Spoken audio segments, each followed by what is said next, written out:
6개월 안에 탄핵 심판 결론을 내려야 하는데 결론이 나오기까지 최소 2에서 3개월이 걸릴 전망입니다.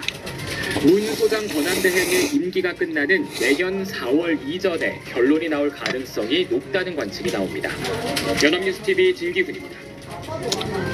대통령 탄핵소추안이 국회에서 가결되면서 윤석열 대통령의 직무는 정지됐습니다.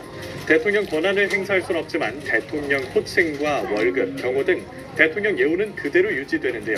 임혜준 기자의 보도입니다. 총 투표수 300표 중 가 204표, 부 85표, 기권 3표, 무효 8표로서 가결되었음을 선포합니다. 처음이 아니지?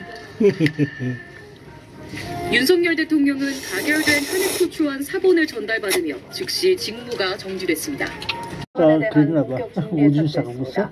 헌법재판소 출신의 전관 변호인단을 꾸릴 것으로 파악됐는데요. 이런 가운데 헌재는 내일 첫 재판관 회의를 열고 심리에 본격 돌입합니다. 이채연 기자입니다. 윤석열 대통령은 탄핵 심판 대비를 위해 변호인 물색에 주력하며 변론 대응을 본격 준비 중인 걸로 알려졌습니다.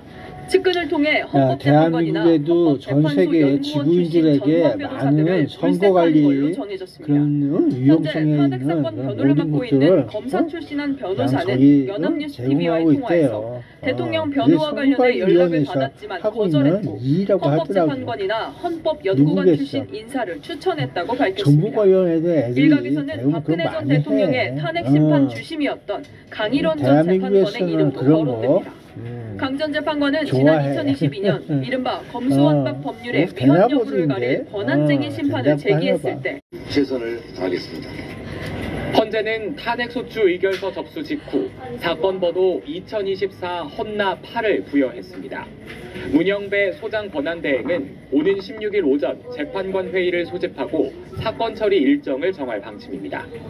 변론 준비 절차에 회부한 뒤 증거조사 등을 관장할 수명 재판관 2명을 지정하고 헌법연구관 TF도 구성한다는 계획입니다. 문영배 헌법재판소장 권한대행께서는 신속하고 공정한 재판을 하겠다라고 밝혔습니다. 재판관들은 주말에도 자택에서 사건을 검토할 걸로 알려졌습니다. 헌재는 앞으로 2에서 4주간 변론 준비 절차를 거쳐 쟁점과 증인 명단 등을 정리한 뒤 매주 변론을 열어 집중 심리에 나설 걸로 보입니다. 헌법재판소법에 따라 6개월 안에 탄핵 심판 결론을 내려야 하는데 결론이 나오기까지 최소 2에서 3개월이 걸릴 전망입니다. 문 소장 권한대행의 임기가 끝나는 내년 4월 이전에 결론이 나올 가능성이 높다는 관측이 나옵니다. 연합뉴스TV 진기훈입니다. 대통령 탄핵소추안이 국회에서 가결되면서 윤석열 대통령의 직무는 정지됐습니다. 대통령 권한을 행사할 수는 없지만 대통령 호칭과 월급, 경호 등 대통령 예우는 그대로 유지되는데요. 임혜준 기자의 보도입니다. 총 투표수 300표 중 가 204표, 부 85표, 기권 3표, 무효 8표로서 가결되었음을 선포합니다. 처음이 아니지? 윤석열 대통령은 가결된 탄핵소추안 사본을 전달받으며 즉시 직무가 정지됐습니다.